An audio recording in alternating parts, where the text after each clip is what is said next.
E aí, pessoal, eu sou o Jones. E eu sou a Mônica. Bem-vindos ao nosso canal Vivendo em Portugal. Bem, gente, você que está chegando aí agora para poder fortalecer o nosso canal, para poder mais pessoas que querem informações ficarem sabendo desses vídeos, apesar do nosso canal ser novo, deixe o seu like aí, se inscreva no canal, ative o sininho das notificações que toda vez que tiver vídeo novo você vai estar recebendo aí, beleza? O seu like é muito importante pra gente e para outras pessoas também, que assim o nosso vídeo vai ser divulgado mais pelo YouTube, beleza? Então, vamos lá, vamos ao vídeo.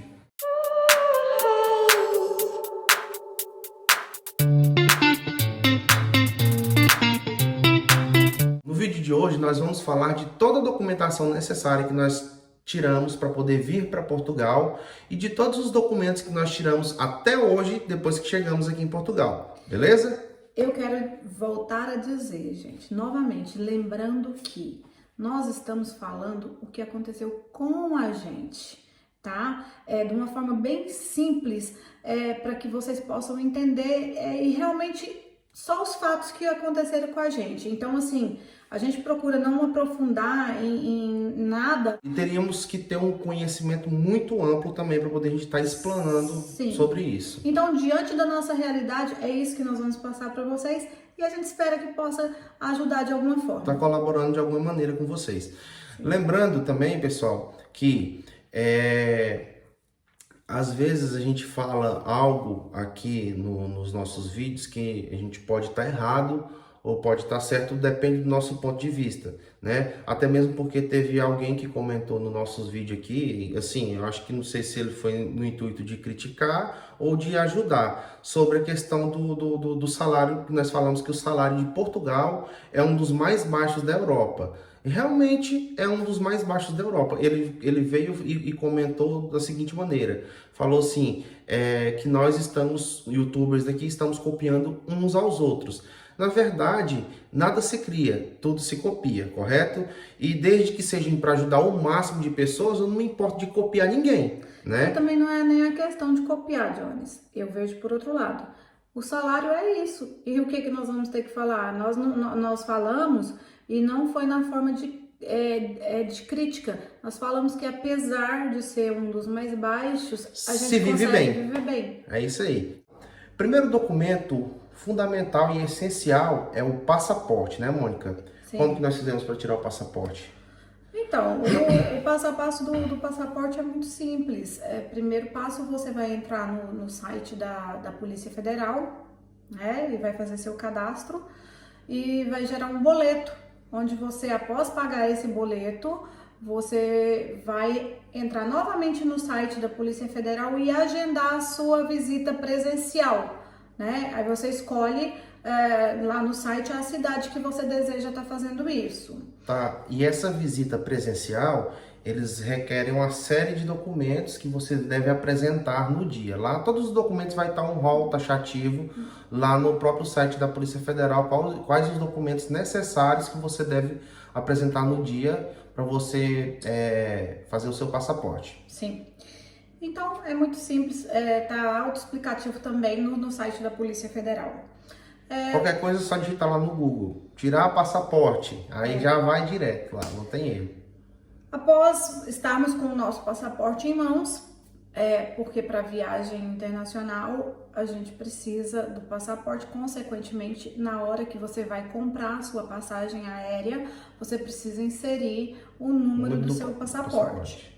Então, nós partimos para a compra da passagem aérea. E como nós havíamos pesquisado muito já, e todo dia a gente ficava lá olhando quais os preços e tal, o Jones achou uma página que... Um aplicativo, na verdade, um aplicativo que as passagens saíram mais em conta. Skyscanner, o nome do aplicativo, fica a dica aí, né, para vocês. Ele, na verdade, ele remete a outros sites, né? Tipo, eu comprei pelo Skyscanner as passagens, só que ele já remeteu para o Max Milhas, ou seja, se você quiser ir lá comprar no Max Milhas, você vai comprar daquele preço. Então o Skyscanner, ele procura de vários outros buscadores de passagens aéreas, ele só remete, entendeu? Sim. É assim que funciona. E nisso a gente conseguiu achar um bom preço. E depois disso, A gente também tirou o nosso PB4, que também foi pela internet, né, Jones? Pelo site do Ministério da Saúde, né? Que é o Sedan, se eu não me engano, é certidão de assistência, certidão de direito à assistência médica, que significa Sedan, que é o PB4, é um convênio entre Brasil e Portugal, ou seja, para que os brasileiros possam utilizar o sistema de saúde pública de Portugal e os portugueses que vão para o Brasil possam utilizar o sistema de saúde pública do Brasil. E também no PB4 também vale para Cabo Verde também, correto? Eu não sei se é válido a gente deixar aqui, voltando na questão do passaporte, que a gente gerou o boleto. O boleto nós pagamos cada um em torno de 237 reais na época. Eu não sei se isso modifica de estado para estado, né? Tá, PB4 nós não tivemos custo nenhum. Não vai modificar de estado para estado, Mônica, pelo fato de que a Polícia Federal ela é de âmbito nacional. Exato. Né? Correto?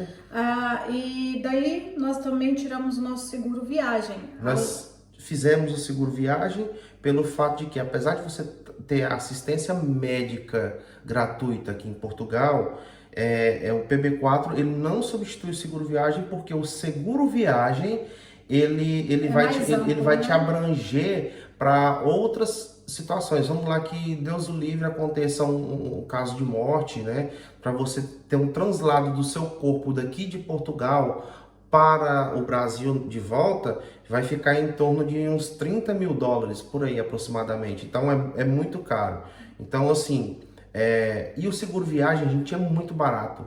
Quando eu e a Mônica viemos para Portugal, nós ficamos, se eu não me engano, acho que foi 13 ou 15 dias, 14 dias. O seguro viagem para 14 dias ficou, meu e da Mônica, ficou 200 e poucos reais. Então, vale muito a pena você tirar o seguro viagem.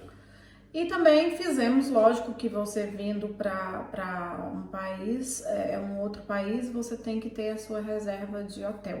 No nosso caso, nós optamos por um hostel, porque diante das pesquisas que nós fizemos, foi um dos mais baratos que nós encontramos, que foi em Lisboa, né? Certo. Mas agora, aqui mesmo na cidade de Aveiro, depois nós ficamos em um outro hostel que é bem mais barato. Só que foi sem reserva, né? Nós chegamos aqui e já procuramos algum hostel aqui.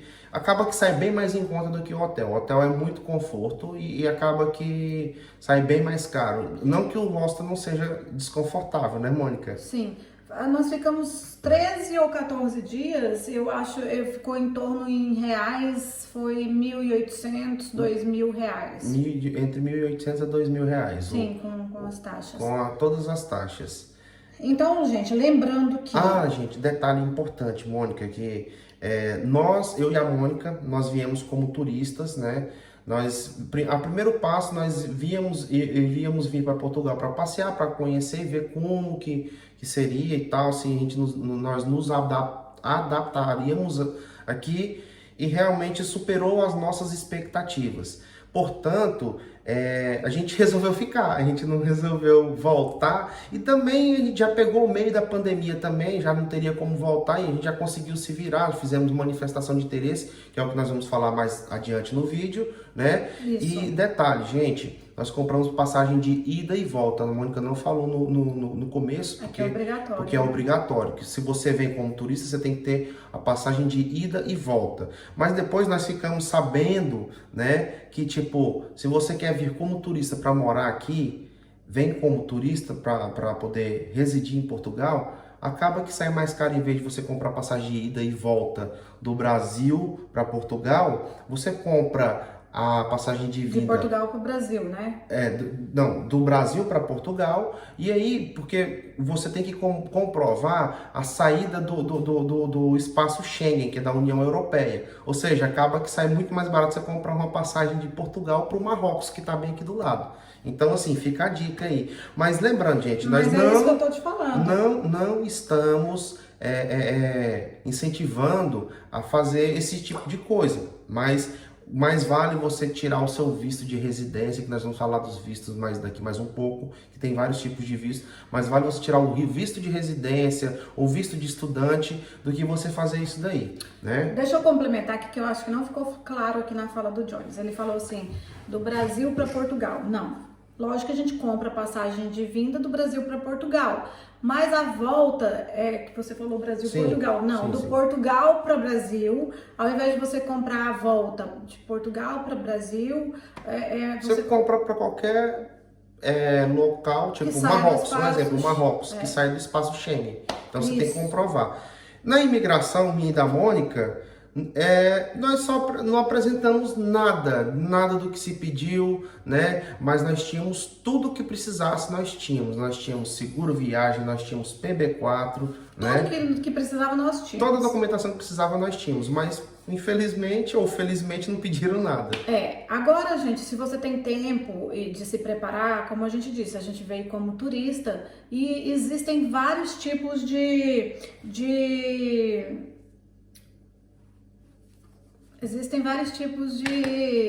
vistos. De vistos. Então, vou repetir para você cortar. Existem vários tipos de vistos, né? E então você pode fazer que você vai ficar bem mais tranquilo, vai ficar muito mais facilitado para você. Para morar em Portugal legalmente, existem diversos tipos de visto. Ela tá lendo aqui, viu? Que variam de acordo com o perfil do futuro morador e de como ele pretende seguir a vida no país. Por exemplo, se vai trabalhar, estudar, investir ou simplesmente passar o resto da vida curtindo a aposentadoria. Então, você também pode se preparar tirando seu visto da forma que for melhor para você, tá? Acaba que pode sair um pouco mais caro, ter um custo um pouquinho maior, mas você vai ter menos dor de cabeça quando chegar aqui, correto, Mônica? Lembrando que nós não vamos aprofundar, né, falando para vocês os tipos de vistos existentes, até porque nós, como somos recém-chegados também em Portugal, nós estamos aqui ralando, né? E nosso tempo também tá curtíssimo para a gente poder pesquisar a fundo, que a gente chega muito tarde em casa e então hoje, inclusive, a gente tirou a hora do nosso almoço vindo almoçar em casa somente para a gente gravar esse vídeo. Para não falhar com vocês, viu, gente? Isso. E depois que nós chegamos aqui em Portugal, o primeiro passo em Lisboa, nós já fomos tirar o nosso NIF, que é como se fosse o nosso CPF no Brasil. Detalhe, o NIF, você precisa de um representante fiscal para você tirar o NIF, ou seja, um português, né, ou alguém que tem residência portuguesa, pode ser um brasileiro, um conhecido, cidadania portuguesa, que vá com você ao CEF, que é o Serviço de Estrangeiros e Fronteiras, para poder ser teu... como se fosse um responsável, responsável fiscal, na verdade. Sim. Ele só vai lá e eles te dão o número do NIF, sai na hora o NIF. Sim. Não tem, nós fomos lá, saímos na hora. Inclusive, o NIF foi um português muito gente boa, sim, né? Lá de Lisboa. Inclusive, ele é policial, ele serviu a gente bacana e tal, a gente conheceu ele e ele ajudou a gente muito nisso. Um detalhe sobre o NIF, olha... Existem várias pessoas aqui que trabalham fazendo essa assessoria de toda essa documentação.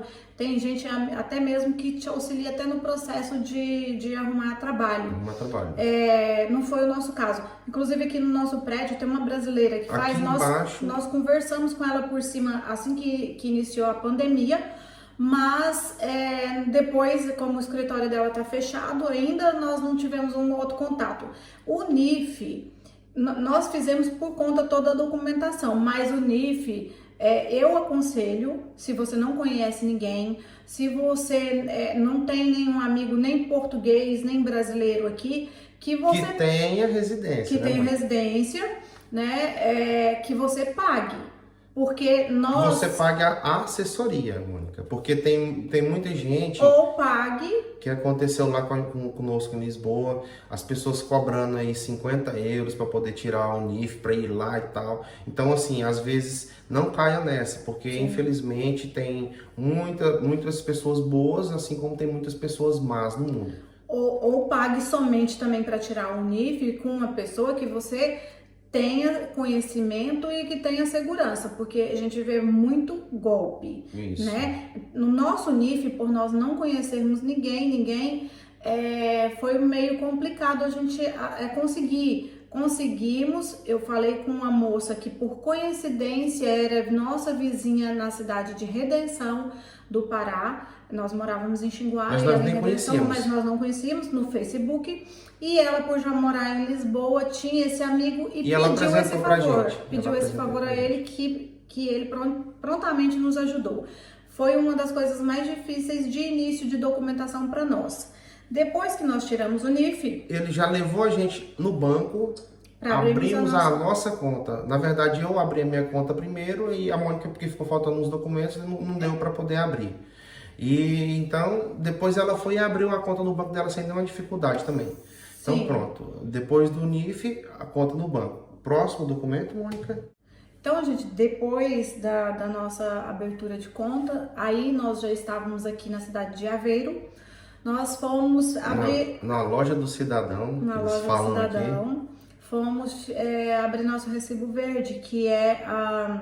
Como se fosse um MEI, microempreendedor individual. É abrir uma empresa, como se fosse abrir uma empresa. É a abertura de atividade que eles falam aqui. Com essa abertura de atividade, quando a gente não tem um contrato de trabalho em si, é como se você se tornasse um empresário, né? Isso. Na verdade... Até mesmo porque não dá para se falar do NIS, no nosso caso, pelo fato de que não tínhamos contrato de trabalho, porque o NIS é o número de seguro social. Então, para você tirar o NIS, né, você precisa ou ter um contrato de trabalho ou então ter a abertura de uma atividade. No caso, você vai comprovar que você vai estar contribuindo com a segurança social.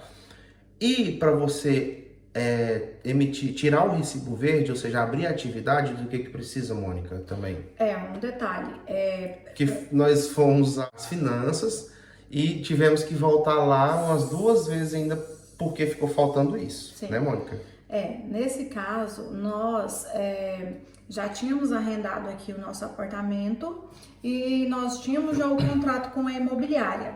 Porém, a primeira vez que nós fomos, a proprietária, que aqui eles chamam de senhorio, ela não havia informado ainda as finanças, vinculado o nosso contrato de arrendamento para as finanças, né? E quando ela informa, lá vai constar que ela recebeu o valor referente ao aluguel da gente e que os inquilinos somos nós. Com isso, nós realmente residem naquele local. Isso, isso nós temos um endereço, uma moradia. A partir disso aí que nós podemos partir para abrir nossa atividade. Sim. Resumindo tudo que a Mônica falou, que se for o balaio de gato que aconteceu, para você abrir atividade, você precisa comprovar uma residência aqui, entendeu? Então, é basicamente isso. Sim. Como se comprova a residência? Através de tudo isso aí que a Mônica acabou de falar, beleza? Sim. Que mais que temos? Só mais uma dúvida, que teve um seguidor que eu comentei que falou pra gente falar... Mônica. Isso aí. Um inscrito... A gente tá aprendendo ainda o que é ser youtuber, vai. O que ele disse? Um inscrito perguntou que queria saber mais sobre o recibo verde. Então, assim, uma coisa que aconteceu com a gente também, mas devido à pandemia, que nós ainda vamos correr atrás agora para poder consertar isso, é que não é simplesmente igual no Brasil você abrir uma atividade, o caso do recibo verde, você tem que prestar contas trimestralmente. É como se fosse declaração de imposto de renda. De 3 em 3 meses. Anual, só que aqui é de 3 em 3 meses. Mesmo que não tenha tido nenhuma movimentação, você tem que fazer isso, você tem que informar. E como uma pessoa, um português aqui informou também pra gente, não pense que você deixando de informar não vai ter nenhum ônus para você, que você vai gerar uma multa. Sim. Varia de valor dependendo do caso. Inclusive, Mônica, assim, fica a dica até para quem já mora aqui em Portugal, que possa estar acompanhando nossos vídeos, fica a dica que vale muito verificar essa situação se você está regular junto com a finanças. Sim. Porque isso aí gera uma multa que vai acarretando juros e juros e juros, então acaba se tornando exorbitante e impagável, né? Fora que eles começam também a bloquear a conta bancária, um monte de detalhe. Então, assim, no nosso caso, nós passamos já da data. Mas como tem esse período da pandemia, a gente vai agora na nossa próxima folga com um contabilista para a gente regularizar essa situação. Isso. E por último passo da documentação, lembrando sempre da nossa realidade, da nossa situação que nós fizemos aqui em Portugal, foi a nossa manifestação de interesse. A manifestação de interesse, gente, é muito importante para você se legalizar no país. Então, sem ela, você vai ficar, por mais que você tenha todos esses documentos, você vai ficar completamente ilegal no país. Então, corra, faça sua manifestação de interesse, que eles vão te gerar um protocolo, né? Que aí, depois disso aí, você teoricamente está mais legal do que ilegal. Depois, é porque assim, como turista, nós temos 90 dias, né? Estando legal no país. Após isso, nós já estaremos ilegal. Então, nós corremos antes dos 90 dias, nós já fizemos a nossa manifestação de interesse. Lembrando também que fizemos pelo site da Finanças. Lembrando, gente, da Finanças não, do CEF. Lembrando, gente, que a manifestação de interesse né, a Mônica falou aqui agora que até os 90 dias. Você pode fazer depois dos 90 dias, não há problema. Só que você vai pagar uma multazinha bonitinha para o governo português, correto? E também corre o risco, se você for abordado e não tiver feito sua manifestação de interesse, pode correr algum risco de ser deportado, né? Sim, sim. E lembrando que, no nosso caso, novamente, quem fez foi o Jones, pelo site, e lá no site você tem que anexar todos os documentos solicitados. No site do CEF, Serviço de Estrangeiros e Fronteiras. Isso, porque se você deixar algum documento faltando, depois vai dar problema. Gente, né? Pelo que eu percebi, a maioria dos brasileiros que fazem a manifestação de interesse, tipo, se você for lá e fazer a manifestação de interesse, protocolou, beleza, ela tá lá. Só que ela nunca vai desenrolar e nunca vai para frente porque não foi anexados os documentos. Ou seja, anexe todos os documentos que pedem lá, beleza? Depois de anexado, você já faz o protocolo. Você até mesmo pode protocolar e depois ir lá e anexar também, não há problema. Grande parte dos brasileiros que fazem isso não anexam os documentos, por isso que fica travado no CEF. Apesar de que também, mesmo os que têm toda a documentação, enrolam um pouco, né? Mas é assim mesmo que funciona. Todos os documentos que nós tiramos foi esse aí. Espero que tenhamos colaborado de alguma maneira para auxiliar e ajudar vocês a vir para Portugal. Jones, eu posso fazer bem no final aqui um complemento que eu lembrei aqui. Ele vai brigar comigo, gente. Mas uma coisa que todo mundo pergunta. É porque dá trabalho para editar, gente, e ela não sabe. Quem edita os vídeos sou eu. Apesar de eu estar aprendendo, acho que está melhorando um pouquinho. Mas é só uma coisa rapidinho, não vou, que entra também, eu creio que entra na nossa preparação, lá atrás, lá em Xinguara. Tem muita gente que pergunta, quanto vocês levaram, quanto de euro, quanto aquilo que eu queria ter falado lá no início.